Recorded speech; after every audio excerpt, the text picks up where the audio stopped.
Nuwas ini atau Abu Nawas difitnah. Ada orang yang sentimen sama dia. Difitnah. Apa yang difitnahnya? Abu Nawas mencuri. Dia berita, sebarkan itu berita. Dia mencuri. Akhirnya kodong Abu Nawas tersudut. Dan dia bikin pengumuman.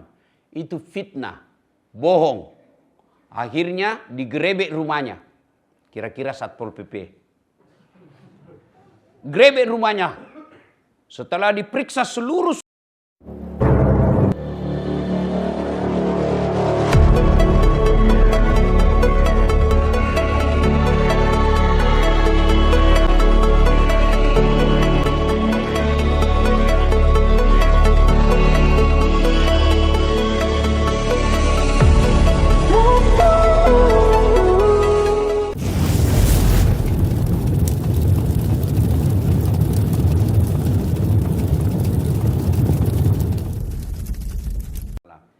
ada beberapa poin yang ingin saya sampaikan. Pertama, saya merasa surprise sebab saya kira itu Ustadz Ikhwan tidak kunut.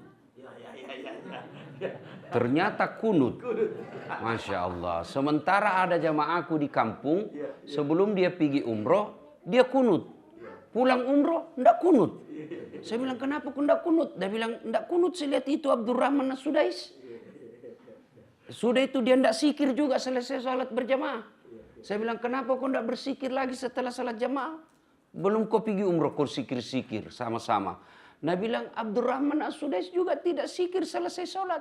Saya bilang, karena kalau dia sikir ditabrak orang tawaf. Maka dia selesai sholat, dia sikir, cuma pindah tempat. Ini namanya cukaunuh. Baru satu kali pergi umroh, narubah masabnya hanya karena menganalisis dengan sendirinya tanpa mengkaji. Alhamdulillah hari ini ternyata Ustadz Ikhwan juga kunut. Yang kedua yang perlu juga diluruskan. Ya, kenapa saya ceramah di sini? Nah, ini markasnya guru. Bukan karena saya lebih pintar, tapi karena saya lebih banyak followerku. Itu saja. Bapak Ibu saudara-saudara sekalian, yang ketiga yang ingin saya sampaikan. Suatu kali Abu Hurairah buru-buru mau dia menyampaikan sesuatu di masjid. Dalam keadaan lari-lari. Bayangkan bagaimana itu modelnya lari-lari toh. Ditahan sama Umar bin Khattab. Abu Hurairah, laki komai. Mau pergi mana buru-buru? Tentu tidak ada dalam hadis ini bilang laki komai. Tidak ada dalam kitab ini ya. Tidak ada, ini supaya nak ton didengar toh. Mau pergi mana buru-buru? Dia bilang, ada ini berita penting. Apa sih dia? Dia bilang, penting sekali. Apa? Barusan saya dengar Nabi bersabda, siapa yang syahadat, yakin sampai mati, pasti masuk surga. Nabi bilang, Umar, tunggu dulu. Tentu bukan Umar nanak Pak Ustaz Ikhwan yang tadi kah. Heran tongan lihat, kenapa tambah besar dari saya? Tentu bukan Umar ini yang dimasuk. Umar bin Khattab. Dia bilang, tunggu dulu deh. Betulkah Nabi bilang begitu? Dia bilang, betul, baru saya dengar. Tunggu dulu. Kita sama-sama pergi ke Nabi. Nah, kemarin saya mengajar mata kuliah filsafat dan etika komunikasi. Lalu Umar tarik tangannya Abu Hurairah. Nabi bilang, kita pergi dulu sama Nabi. Ini dalam teori jurnalistik disebut check and recheck. Dalam bahasa Quran, tabayyun. Bahasa Indonesia, klarifikasi. Nah, tunggu dulu, betulkah Nabi bilang begini? Ini yang tidak dimiliki kita sekarang kalau dapat berita. Nabi bilang, tunggu dulu, saya mau tahu apa betul Nabi bilang begini. Lalu Umar bin Khattab bersama Abu Hurairah datang menemui Nabi. Ya Rasulullah, apa Umar? Ini ada yang perlu diluruskan. Saya mau tahu kebenaran. Apa? Katanya beliau Rasulullah bersabda, siapa yang syahadat, yakin sampai mati, pasti masuk surga. Dan beliau barusan aku bilang, apa masalahmu Umar? Nah bilang, masalah ini Abu Hurairah, mau umumkan di pasar. Terus kenapa? Nah bilang, perlu dipikir baik-baik. Kenapa? Bahaya ini kalau di pasar. Kenapa? Nanti salah paham orang. Biar syahadat, yakin sampai mati, mana pak botoro, masuk ke surga. Biar tidak sholat, yang penting syahadat, pasti masuk surga. Biar pejudi, pezina, penting syahadat, masuk surga. Bahaya ini, nanti salah persepsi, salah paham ini. Lebih banyak bahayanya kalau di pasar. Lalu Nabi menunjukkan kehebatan dalam menyikapi usul dan saran sahabatnya. Tidak semua orang bisa begini. Mentang-mentang guru, Nabi bilang, apa tong kau tahu kau lu kau. Apa tong kau tahu? Coba kalau Nabi otoriter. Apa kau tahu kau? Saya lebih tahu dari kau, Umar. Tapi apa kata Nabi? Tentu bukan berarti Nabi tidak lebih paham dari Umar. Tapi ini menunjukkan kebijaksanaan seorang Rasul. Lalu apa kata Nabi? Ya Abu Hurairah, cocok kita ini. Umar, jangan kau sampaikan ini. Kenapa? Lebih banyak mudaratnya daripada faedahnya. Sehingga saya selalu istilahkan, kadang berita yang benar ditunda penyampaiannya atau bahkan dihilangkan niat menyampaikan. Kenapa? Lebih banyak mudaratnya antara berita dengan kemaslahatan umat. Ini yang kita tidak miliki sekarang. Sehingga saya dapat ilmu dari Ustadz Ikhwan yang mengatakan pepatah Arab. Likulli maqam maqal wa likulli maqal maqam. Artinya sesuatu tempat ada bahasa yang cocok untuk tempat itu dan sesuatu bahasa ada tempat yang cocok untuk bahasa itu. Ini kalau mubalik tidak tahu, pewarta tidak tahu, pemberita wartawan tidak tahu, apa namanya ini? Motto. Ini, bukan ini hadis. Pepatah Arab tidak menggunakan ini, maka terjadilah seperti yang banyak di medsos dan lagi viral sekarang. Apa itu? Penyalahgunaan pernyataan-pernyataan yang kemudian bisa berujung kepada keributan huru-hara. Tidak ada huru-hara di pasar, tapi huru-haranya di mana? Di media sosial, sehingga menguras energi semua elemen bangsa untuk membahas yang tetek bengek seperti ini. Paham aki maksudnya toh? Jangan dikonkretkan, karena nanti dibuliki lagi.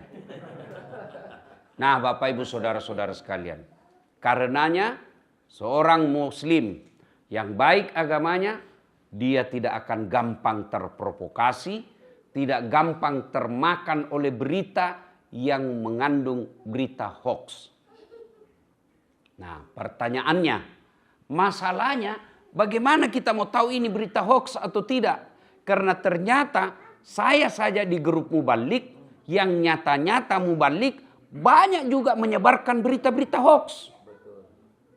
Jangankan mubalik yang tidak belajar akademik tentang berita, dalam forum dosen sekalipun yang saya punya, ada juga forum dosen saya, ternyata ada juga yang termakan berita hoax. Kenapa? Tenane sengi ciri-cirina. Dia tidak tahu ciri-cirinya. Maka pada kesempatan ini saya akan sampaikan. Tidak mau kak bicara yang lain karena lebih hebat Ustadz Fahru Rosi sama Ustadz Ikhwan. Tapi kalau ini saya pelajari. Atau itu hebatnya manusia. Tidak boleh merasa lebih hebat dari yang lain. Masing-masing ada jagonya. Saya tidak boleh pandangin tentukan tambal ban. Kenapa? Karena kalau bocor banku di jalan, angkat tangan anaknya. Itulah sebabnya orang tidak boleh menganggap remeh orang lain. Kenapa? Kamu hebat di bidang yang satu, kau lemah di bidang yang lain. Kenapa? Supaya tidak terjadi seperti itu, supaya Nabila Laguna Merama terjadi roda kehidupan berputar. Karena kalau ada orang jago semua, kalau kaya ki semua, siapa mau menjual jalan kote? Ya toh? Nah ini mi. Toh? Saya baca tata canku supaya saya tidak salah karena ada guru di sini. Ciri-ciri berita hoax menurut teori yang saya pelajari. Yang pertama, judulnya sensasional, provokatif. Biasanya memakai kata-kata heboh seperti terbongkar. Apalagi setiap ada kata-kata terbongkar, viral, segera sebarkan. Nah, itu kalau ada kata berita, judul berita yang Bapak Ibu melihat judul beritanya terbongkar, viralkan, segera sebarkan. Ah, itu sudah ciri-ciri berita hoax. Yang banyak kita dapat begitu toh? Nah, yang kedua, karena waktunya terbatas kan? Jami dijelaskan sepanjang lebar. Moral lihat nanti nih apa yang bilang Ustaz Iwan di belakang. Yang kedua, sumber tidak jelas. Tidak mencantumkan media resmi. Penulis atau berasal dari situs yang tidak terkenal. Maksudnya apa? Mau kita tahu ciri-cirinya. Berita hoax. Menurut sumber yang tidak mau disebut namanya. Pak Bale-Bale mintu. Kenapa kau tidak mau disebut namamu? Itu ciri-ciri wartawan yang mau enak saja. Mau lepas dari tanggung jawab. Kenapa? Karena kalau sebut nama dan itu bohong, saya bisa tuntut. Di mana kau dengar saya bilang begitu? Maka untuk amannya dia bilang, menurut sumber yang tidak berkenan disebut namanya. Itu ciri-ciri itu. Kemudian situs tidak jelas. Situs apa itu? Maksudnya alamat berita. Misalnya kalau situs yang resmi, kompas.com, detik.com, metrotv.com, tv1.com, antara.com. Itu resmi itu. Tapi kalau Nabi pengejarviral.com. Itu waspada. Ini penting supaya apa? Ada nanti penjelasannya dalam Quran, dalam surat terakhir. Nanti Ustadz Parhuroci bacakan ayatnya. Ya, yang ketiga, tidak ada data atau bukti yang kuat. Biasanya menurut desas-desus. Desas-desus berarti tidak jelas. Kalau Nabi bilang menurut kantor berita Antara, berarti jelas ini sumbernya. Ya, kalau Nabi bilang menurut rumor yang beredar di kompleks Balitai. Ini kompleks namanya toh? Berarti tidak jelas ini. Berita gosip namanya. Ini penting. Kemudian yang berikutnya, isi tidak sesuai dengan judul. Bapak biasa dengar tak? Isi tidak sesuai dengan judul. Judulnya bombastis. Begitu dibaca, tidak ada bahas ini judulnya ini. Kenapa? Clickbait. Supaya dia banyak pengunjungnya ke situ. Hoax. Nah, ini banyak hoax. Apalagi zaman sekarang. Zaman sekarang ini berita bisa dipelintir muka-muka saya, suara-suara saya, narasi-narasinya, tapi narasi menyesatkan. Pernah beredar di Facebook. Mukaku, suara-suara saya. Dan bisa cloning itu suara, Pak. Apa nak jual? Obat kuat. Pak, langsung gue protes, Pak. Dan siapa yang pertama dapat? Mama Nece. Menghina ini berita ini. Saya masih kuat, Pak. Masih bisa ke ceramah 1 hari 5 kali. Iya, menghina. Kalau dibilang iklan menjual tasbih, saya tidak protes. Iklan menjual sajadah, bolehlah. Obat kuat. Dan itu banyak terjadi. Maka hati-hati. Yang terakhir itu di Facebook. Viral, Dasat Latif. Itu sudah ada kata viral tuh. Viral, Dasat Latif mengunjungi. Siapa itu yang banyak, kayak dukun-dukun di Banten, apa di daerah mana itu? Mengunjungi Habib Kanjeng. Betul itu ada gambarku turun dari pesawat. Tapi bukan dalam konten itu. Itu bahayanya kalau begini. Orang akhirnya bilang, ya sumbangi tahu, Dasat saja datang. Ini penting. Supaya apa? Kita tidak menimbulkan kegaduhan dan kesesatan. Nah, berikutnya lagi. Ini berdasarkan kajian yang saya pelajari ya. Kemudian memancing emosi. Emosi yang dimaksud menimbulkan ketakutan. Kemudian marah. Ada berita yang membuat orang rasanya mau kipatapas lagi. Ya. Kemudian panik. Kayak kemarin itu tentang BBM. Beda naik dengan langka. Ya, kalau naik kan sekarang naik. Tapi kelangkaan Kenapa muncul kepanikan? Karena orang bilang tidak ada. Panik. Maka saya bikin kantor itu. Karena di Makassar 1.000 bisa lihat. Dan itu bisa berpotensi orang berkelahi. Bayangkan Pak, kalau mengantri maki 2 jam, tiba-tiba datang melambung. Bisa rusuh orang. Kenapa dia melambung? Kita juga tidak tahu. Kenapa dia melambung kodong? Mau meninggal orang yang mau nabawa. Maka saya bikin video. Untuk tidak panik. Begitu juga orang kalau pergi umroh kan saya selalu bilang. Kalau bawa jamaah banyak, jangan panik. Jangan panik, jangan panik. Begitu ada berita kau dapat, jangan panik. Dan berita yang membuat kepanikan, rasa takut, kecemasan. Itu ciri-ciri hoax. Karena berita yang baik, dia menimbulkan ketentraman. Tahu berita, apa bedanya informasi dengan berita? Kalau informasi itu pengetahuan baru, itu informasi namanya. Kalau berita menghilangkan kecemasan, justru berita itu tujuannya menghilangkan kecemasan. Contoh, orang berkumpul orang di pinggir jalan. Mau datang, wartawan mau masuk, apa ini? Itu namanya kecemasan, ketidakpastian namanya. Apa itu di, apa itu. Tiba-tiba ada wartawan kreatif kita wah. Kasih jalan. Kenapa? Bapakna. Orang semua kasih jalan. Ternyata dilihat, monyet ditabrak. Bapakna monyet kan. Ya, nah, kalau ada orang berkumpul, kan penasaran kita, apa itu? Maka kita datang. Begitu kita lihat, oh begini, itulah berita. Jadi kalau ada berita yang membuat orang panik, cemas, takut, percaya itu bukan berita tapi hoax. Ada tujuan tertentu. Tujuannya apa? Membuat, bisa jadi kalau berkaitan politik, mau menjatuhkan sesuatu. Maka umat Islam kalau dia paham agama dengan baik, dia tidak akan gampang terprovokasi.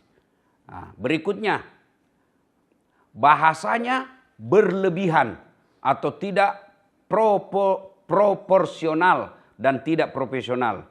Banyak huruf kapital. Ya, banyak huruf-huruf kapital. Tanda kutip huruf, kemudian cetak miring, kasih bol. Itu sensasi. Bagaimana supaya orang tertarik? Tidak proporsional cara menggunakan penggunaan huruf dan kalimatnya. Ya. Kemudian menyuruh untuk menyebarkan. Misalnya segera sebarkan. Jangan terlambat. Viralkan segera. Itu ciri-ciri hoax. Kenapa dia bilang begitu? Karena pasti ada tujuan tertentu di balik berita itu. Bukan berita dan informasi yang dia lakukan yang tujuan utamanya, tapi efek dari berita itu yang dia inginkan. Efek apa? Kecemasan, efek ketakutan, mau demo, mau menyerang. Itu ciri-ciri. Justru berita yang baik melahirkan ketentraman dan kedamaian. Nah. Yang berikutnya, gambar atau video menyesatkan, digunting-gunting. Nah, inilah yang terjadi dengan videonya Pak JK. Dia gunting-gunting. Ya, itulah sebabnya Pak, kalau lihat video ceramah, apakah podcast atau siaran tabligh akbar, ada itu biasa kita lihat angka terbayang-bayang di tengah ceramah itu, misalnya angka 34.201. Itu mau menunjukkan bahwa ini potongan. Harus dinonton angka sebelumnya dan menit setelahnya. Nah biasanya yang potongan itu, yang ada angkanya, itu susah ngambil orang. Kenapa? Berarti ini ada video sebelumnya. Nah, Pak JK kan ngomong begitu. Dia tidak mengajarkan dogma. Beliau tidak mengajarkan bahwa Kristen mengajarkan ini, Islam mengajarkan ini. Tapi apa? Kenyataan di lapangan waktu itu. Kalimat kenyataan di lapangan waktu itu yang dipotong. Sehingga menimbulkan persepsi menyesatkan. Ya, sudut pandang. Ibaratnya ada kejadian sebelumnya. Nah potong-potong. Orang itu potong-potong Pak sesuai dengan kepentingan dan kemauannya. Misal, perjalanan 1 sampai 10. Angka 2 tidak sesuai maunya. Angka 3 tidak sesuai maunya. Oh, angka 4. Oh, betul itu ada angka 4. Tapi dalam dunia jurnalistik tidak bolehlah hanya lihat 4-nya. Dilihat dulu rudutnya, kenapa bisa jadi ini 4. Pasti ada 1, 2, 3. Kalau kita langsung lihat saja 4, ini yang potensi disalahgunakan. Pasti ada tujuannya. Bisa jadi kalau tujuannya bukan politik, bisa jadi cari apa itu? Udah bilang anak muda kah pansos. Panjat sosial, mau naik akunnya, mau nak kasih naik akunnya. Alhamdulillah saya ingat. Sekarang berhala kita bukan Latta, Manat, Uzza dan Hubal. Berhala kita sekarang bukan patung, tapi apa berhala kita sekarang di media sosial? Konten. Ada orang berani mempermalukan dirinya, tidak malu lagi, yang penting viral. Itu berhala. Berhala abad modern. Ada orang bahkan tidak takut menginjak-injak Quran, yang penting viral. Potong-potong ayat, menghina ayat, yang penting viral. Itu adalah berhala model baru. Nah, ciri berikutnya. Ya. Tidak diliput media terpercaya. Nah, jadi caranya begini. Kalau ada berita viral kita dapat, ya, berita yang kita bilang, betulkah ini? Cari dulu di TV nasional. Lihat di TV berita. Misalnya Metro TV, TV One. Karena dia khusus berita. Kompas TV. Lihat, kalau 1 hari tidak ada berita, hampir bisa dipastikan ini pasti bohong. Kenapa? Karena kalau benar, tidak mungkin berita besar, kantor berita besar, TV sekelas, media besar tidak meliputnya. Nah, pasti yang meliput ini media abal-abal. Yang punya niat jahat di dalamnya. Nah, berikutnya, ya, yang ke-10. Tanggal atau konteks tidak jelas. Tidak ada jelas tanggalnya. Tanggal berapa. Bahkan bisa jadi video lama, gunting kembali, munculkan. Itu yang disebut jejak digital. Nah, biasa seperti itu. Nah, sekarang itu ciri-ciri yang konkret dan jelas. Nah, apa bahayanya bagi kita orang Islam? Nah, suatu ketika di zaman Khalifah Harun al-Rashid, ada seorang, jago ini kalau ada tahu, adik-adik, yang selalu dipelesetkan namanya, dijadikan cerita-cerita lucu. Abu Nawas. Jadi jangan pikir itu Abu Nawas kisah fiktif, itu ada tokoh orangnya, ada orangnya. Abu Nuwas namanya, cuma sampai ke Indonesia menjadi Abu Nawas. Ya, nah, Abu Nuwas ini atau Abu Nawas difitnah. Ada orang yang sentimen sama dia, difitnah. Apa yang difitnahnya? Abu Nuwas mencuri. Dia berita, sebarkan itu berita. Dia mencuri. Akhirnya kodong Abu Nawas tersudut dan dia bikin pengumuman. Itu fitnah, bohong. Akhirnya digerebek rumahnya. Kira-kira Satpol PP. Gerebek rumahnya. Setelah diperiksa seluruh sudut-sudut dalam rumahnya, tidak ditemukan apa yang dituduhkan curian itu. Akhirnya dia bilang Abu Nawas, kira-kira kalau bahasa kita sekarang, bukan aja apa mi? Sudah mau kasih malu. Akhirnya karena tertekan secara psikis yang memfitnahnya, dia bilang apa? Abu Nawas, maafkan saya kasihan. Dia bilang Abu Nawas, baik, saya maafkan tahu dengan syarat kamu bawa bantal ke tengah lapangan. Kira-kira bawa ke bantal pergi lapangan Karebosi. Tujuannya apa? Dia bilang itu syaratnya kalau mau dimaafkan. Sampai dia bawa itu bantal. Sampai di lapangan dia bilang Abu Nawas kan cerdik. Bukan licik ya. Beda licik dengan cerdik. Cerdik dia bilang, boleh saya maafkan kau syaratnya, belah kau itu bantal. Belah itu bantal, dia belah, tak, terbang semua isi bantal. Bulu-bulu domba, bulu-bulu angsa. Terbang, tertiup, kanan, kiri, lurus, jatuh hambur. Nah bilang Abu Nawas, syarat terakhir, Kalau kau mau saya maafkan, tangkap semua itu bulu-bulu angsa yang terbang. Nah kejar mi Pak. Tangkap, tangkap, tangkap, tangkap. Ternyata tidak semua bisa ditangkap. Pasrahlah dia. Dia bilang, tidak mungkin saya bisa tangkap semua. Ini bisa kutangkap. Apa kata Bu Nawas? Saudaraku, yang kau tangkap itu, itulah orang yang mendengar klarifikasi. Itulah orang yang berhasil tahu bahwa tidak ada barang yang ada kau sembunyi di rumah. Tapi yang ternyata yang lewat mi, pergi mi, tidak sempat mina dengar ini, itu mi yang percaya dan merusak nama saya.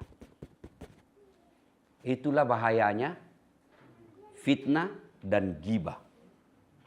Iya, kalau dalam dunia jurnalistik, kalau saya menyatakan dan itu bohong, maka yang menyebarkan kebohongan itu, dia harus minta maaf, tulis video, saya mengakui kesalahan. Ia yang nonton. Yang nonton. Tapi yang tidak sempat menonton, satu kali jina scroll nalia, sudah itu tidak pernah membuka HP, sampai dia mati dia percayalah bahwa dasar tukang bohong.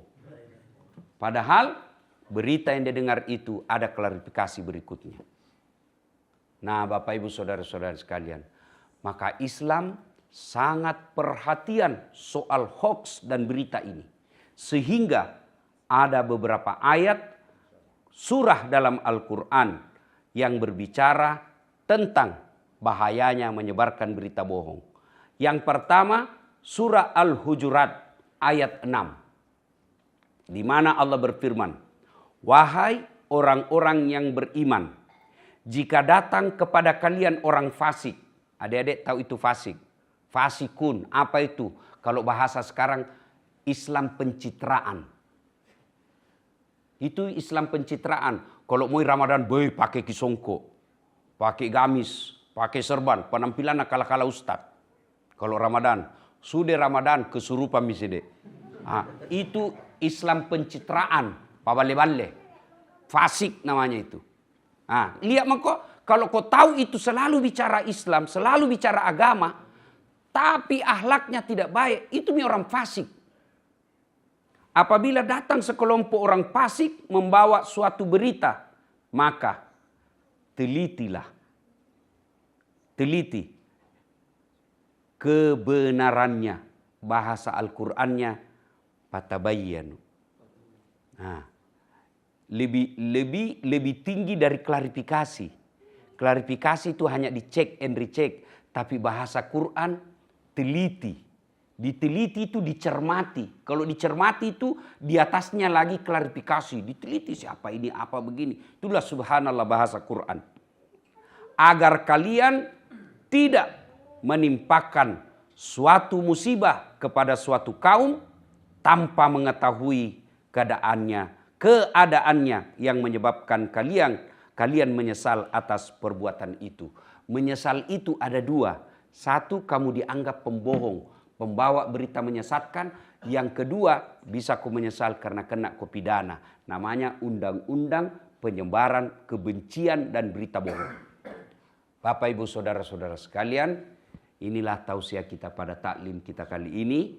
Mudah-mudahan informasi 10 tanda berita hoax itu jadikan pegangan agar apa? Berita yang kita terima tidak serta-merta kita sebar.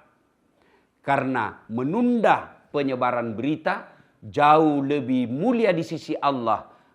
Walaupun berita itu benar, kalau kita nilai kebenaran yang berita membawa kemudaratan. Artinya cocok kita ini berita. Tapi kalau disebarkan, kalau ini disebarkan, ribut antara orang Islam dengan orang Kristen. Ribut orang Bugis dengan orang Jawa. Betul ada beritanya. Kalau disebarkan justru bawa dosa. Tapi kalau kita berhenti di HP kita, itu yang disebut pastabikul khairat. Berlomba-lomba dalam mengambil kebaikan. Kebaikannya di mana? Menunda kerusuhan dan huru-hara. Bapak Ibu Saudara-saudara sekalian, mudah-mudahan apa yang saya sampaikan ini ada manfaat. Baru saya ingat. Sudah dengar ceramah ini, dua itu sikapnya orang yang dengar ini nanti di medsos.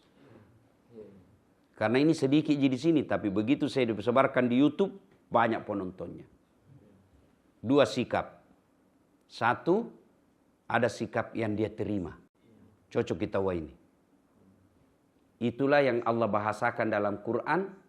Innamal mu'minuna alladzina idza dzukirallah wajilat qulubuhum wa idza tuliyat alaihim ayatuhum sadathum imanan wa ala rabbihim yatawakkalun ila akhir ayat.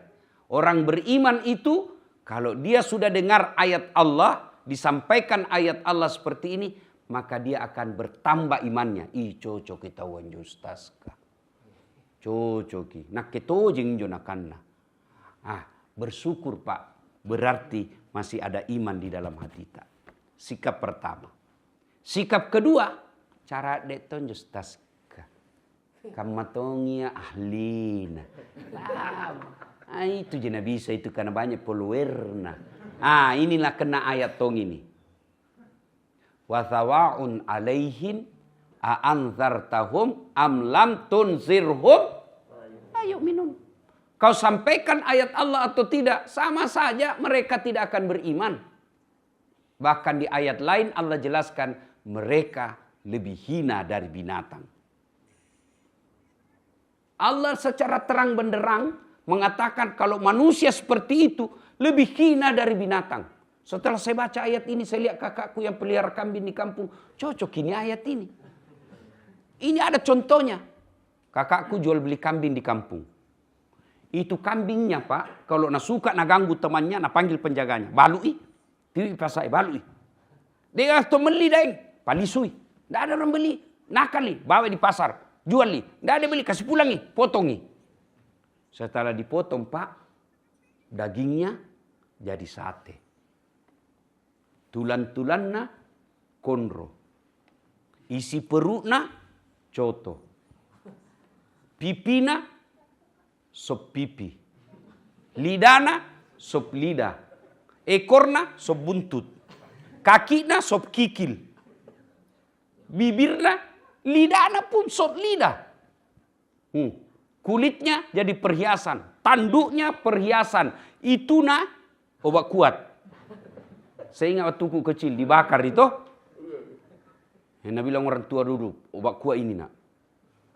Coba kambing suka nak ganggu orang, masih bisa dijual. Tidak ada yang beli, bisa dipotong. Semua unsur tubuhnya digunakan. Tapi kalau manusia, penyebar kebencian, penghasut, kerjanya hanya memfitnah, kerjanya hanya menyebar kebohongan, kerjanya hanya cari viral kepentingan dirinya tanpa memperhitungkan kemaslahatan umat. Mau diapai orang seperti ini? Bila maki mau diapai?